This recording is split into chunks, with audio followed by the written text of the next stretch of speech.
Olá, bom dia.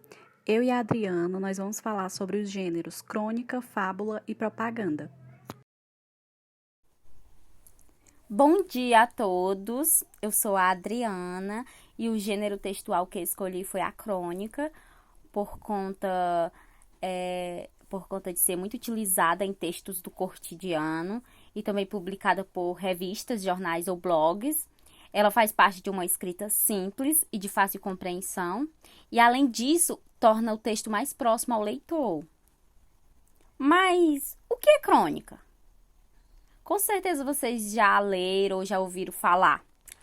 Crônica, ela é o tipo de texto que aborda acontecimentos do dia a dia, em uma narração curta e situa-se entre o jornalismo e a literatura. É muito encontrada nos meios de comunicação, como revistas, jornais e rádio.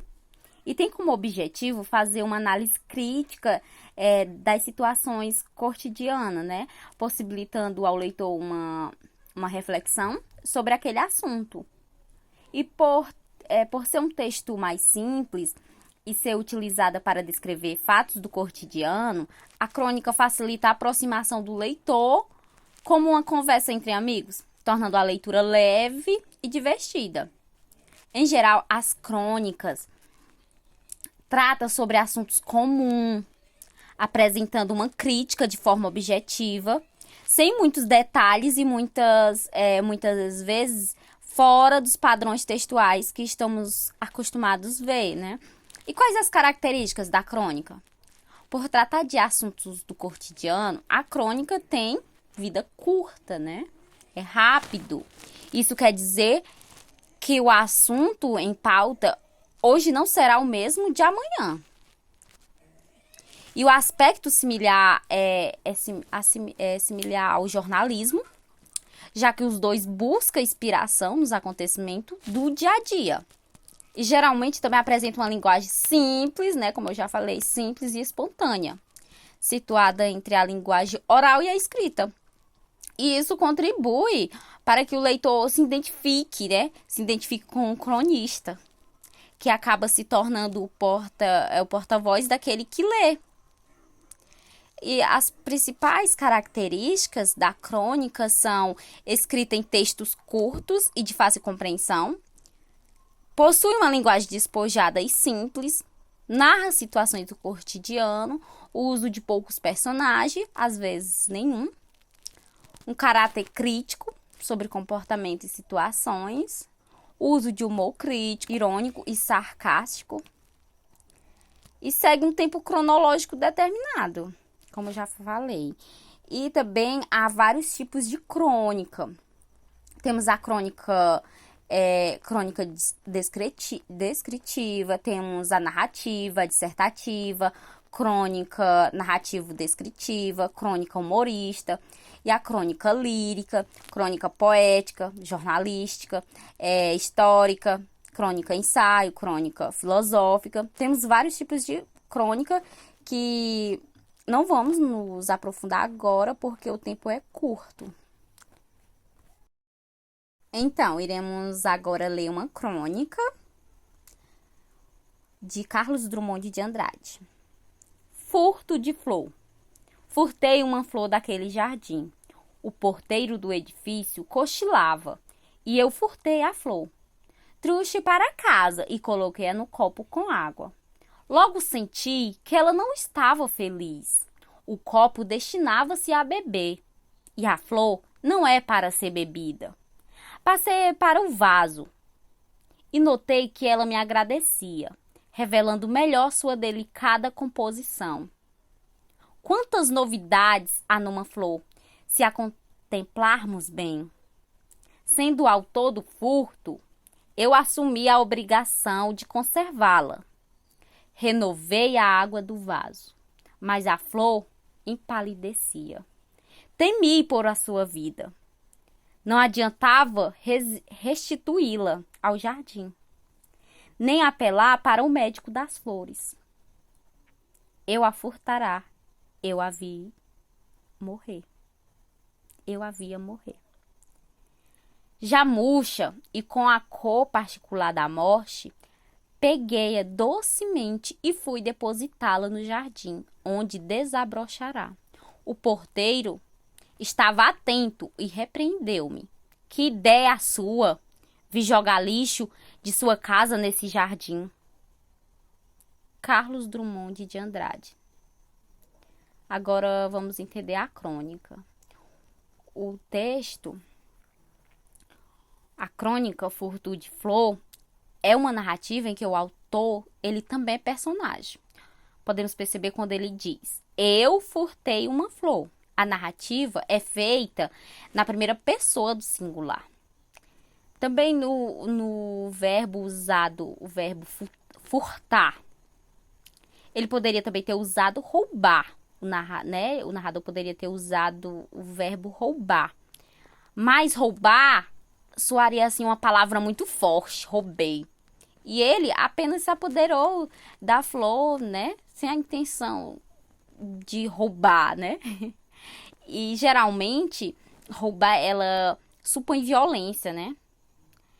E também o porteiro, ele considerou o lixo, a flor morta, ele considerou como lixo, né? Mas a intenção do autor, ao depositá-la no jardim, não foi essa, né? Ele percebeu que em casa não era o lugar dela. Bom dia, eu sou a Kessia e eu vou apresentar sobre o gênero propaganda.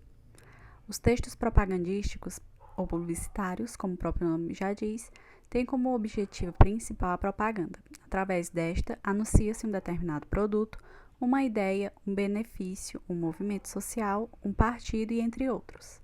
Como seu objetivo é convencer, é natural que a função apelativa da linguagem se destaque nesse gênero textual. Sendo o objetivo persuadir o receptor, o texto publicitário, a fim de chamar a atenção, ele apresenta um produto ou um serviço ao consumidor, promove sua venda ou garante a boa imagem da marca, explicando por que o produto ele é bom e, ao mesmo tempo, estimulando a possuí-lo e depois a comprá-lo. No entanto, isso não é feito aleatoriamente. Toda propaganda tem um público-alvo, sempre voltado para uma pessoa ou coletividade, com base em dados como a idade, condição econômica, escolaridade, costumes e hábitos de consumo. A palavra propaganda, ela vem do verbo propagar, que é espalhar a propagação da publicidade, como outdoor, panfletos, faixas cartazes na rua, no ônibus, no metrô e etc. Em qualquer lugar, no muro ou no poste, na parede, e tudo que é visível ao público pode ser um lugar que pode estar se veiculando a propaganda. As características é uma linguagem verbal e não verbal, linguagem simples, textos relativamente curtos, textos persuasivos e atrativos, humor, ironia e criatividade, verbos no modo imperativo, figuras e vícios de linguagem como metáfora, pleonasmo, hipérbole, antítese e etc. Uso de cores, imagens, fotografias. Outro recurso muito utilizado em propagandas é a intertextualidade, ou seja, uma releitura de algo que já existe, como por exemplo uma música, um texto ou uma imagem. Como por exemplo nessa imagem que traz o leite condensado e o pudim e tem um trecho de uma música que é Meu bem, você me dá água na boca, se referindo ao pudim e ao leite condensado. Estrutura. As propagandas ou anúncios publicitários, eles são estruturados de diversas maneiras, com imagens e textos ou somente textos. Ou seja, não tem uma estrutura fixa padrão. Isso dependerá também do local em que será anunciado. Por exemplo, o espaço que será preenchido com a mensagem, meia folha, um outdoor ou um cartaz.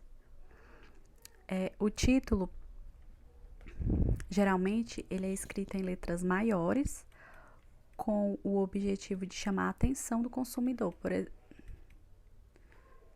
E o corpo do texto, ele trata-se de uma mensagem ou informação que envolve os aspectos persuasivos da linguagem publicitária. No corpo do texto publicitário são acrescidos adjetivos, verbos no imperativo, vocativos e imagens. Tudo isso é apresentado de maneira breve, numa linguagem clara e simples. Vale atentar que o corpo do texto publicitário utiliza muitas vezes uma linguagem coloquial, uma linguagem informal, para se aproximar do público-alvo. Sendo assim, podem incluir figuras, metáforas, metonímia, hipérbole, ironia e etc. E vícios de linguagem.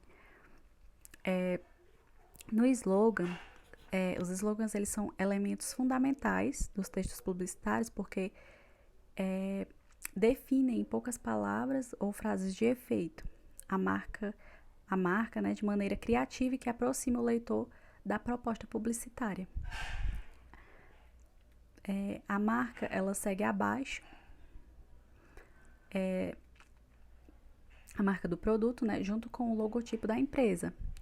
E o contato são as informações de contato, identificação da empresa que comercializa o produto, por exemplo. Número do telefone também, e-mail e as redes sociais. Outro gênero textual bastante interessante é a fábula, que é uma composição narrativa em que os personagens são animais e que apresenta características humanas, principalmente a fala. A fábula tem caráter educativo e ao final traz um ensinamento, fazendo analogia com o cotidiano, que é o moral da história. Bastante utilizada também na literatura infantil, a fábula ela busca passar, através de histórias vivenciadas pelos personagens irracionais, ensinamentos para os seres humanos. E esse tipo de texto geralmente apresenta uma narrativa curta e é escrita em prosa ou em poema épico. Ela também faz parte do gênero textual, né, como eu falei, e se encaixa nos tipos de textos narrativos, apresentados nos elementos estruturais da narração, como um personagem, tem o narrador, o tempo, o espaço e o enredo. Por se tratar de uma tradição oral, uma mesma fábula pode ganhar roupagem diferente em diferentes épocas e regiões. As fábulas são histórias que buscam construir explicações sobre as manifestações da natureza, as relações entre as pessoas, seus defeitos, suas paixões, seus comportamentos, suas virtudes e as relações entre a humanidade e a natureza. Algumas características da fábula são que elas apresentam uma narrativa alegórica em prosa ou em poema épico. Seus personagens são antropomórficas, ou seja, animais com características ou comportamentos humanos. Através do comportamento dos animais, representa virtudes, qualidades e defeitos dos seres humanos. Por se tratar de um gênero transmitido oralmente, as fábulas costumam ter muitas versões. Presença de personagens tipo, ou seja, personagens que representam o comportamento humano de forma coletiva e não de maneira individual, traz uma lição moral no final da história. Origem da fábula. Ela foi originada no Oriente. A fábula ela foi tradição entre os assírios, sumérios e babilônios. Por volta de 1500 a.C., os sumérios já utilizavam narrativas com animais que possuíam características humanas, além de trazer uma lição moral em suas mensagens. Apesar de existir desde as primeiras civilizações, a fábula ela foi desenvolvida na Grécia Antiga, onde foi cultivada por Ésopo, Hesíodo e Arquíloco. Nessa época, onde a liberdade de expressão era limitada. Esse tipo de narrativa foi utilizada para se opor à opressão, para criticar usos, costumes e governos. Os autores usavam animais como personagens de suas histórias para escapar da repressão que poderia haver por parte de quem fosse criticado. Assim, a fábula servia como um código para que as críticas fossem feitas de maneira subjetiva. Ainda pertencente ao gênero oral, as fábulas de Ésopo são repletas de mensagens que apresentam contraposição entre mais fracos e mais fortes, nas quais, na maioria das vezes, os mais fracos vencem e os mais fortes utilizando a astúcia.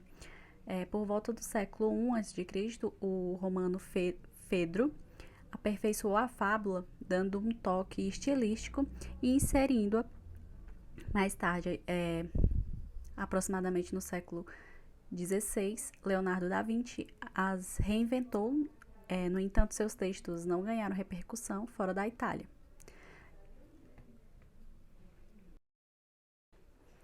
Agora eu vou ler uma crônica de Jean de La Fontaine, que se chama O Leão e o Rato. Certo dia, estava um leão a dormir à cesta quando um ratinho começou a correr por cima dele. O leão acordou, pôs-lhe a pata em cima, abriu a bocarra e preparou-se para o engolir. Perdoe-me, gritou o gatinho. Perdoe-me desta vez e eu nunca o esquecerei. Quem sabe se um dia não precisarás de mim? O leão ficou tão divertido com a ideia que levantou a pata e deixou-o partir. Dias depois, o leão caiu numa armadilha. Como os caçadores o queriam oferecer vivo ao rei, amarraram-no a uma árvore e partiram à procura de um meio para o transportarem. Nisto apareceu o ratinho. Vendo a triste situação que o leão se encontrava, roeu as cordas que o prendiam. E assim que um ratinho pequenino salvou o rei dos animais. Moral da história: não devemos subestimar os outros.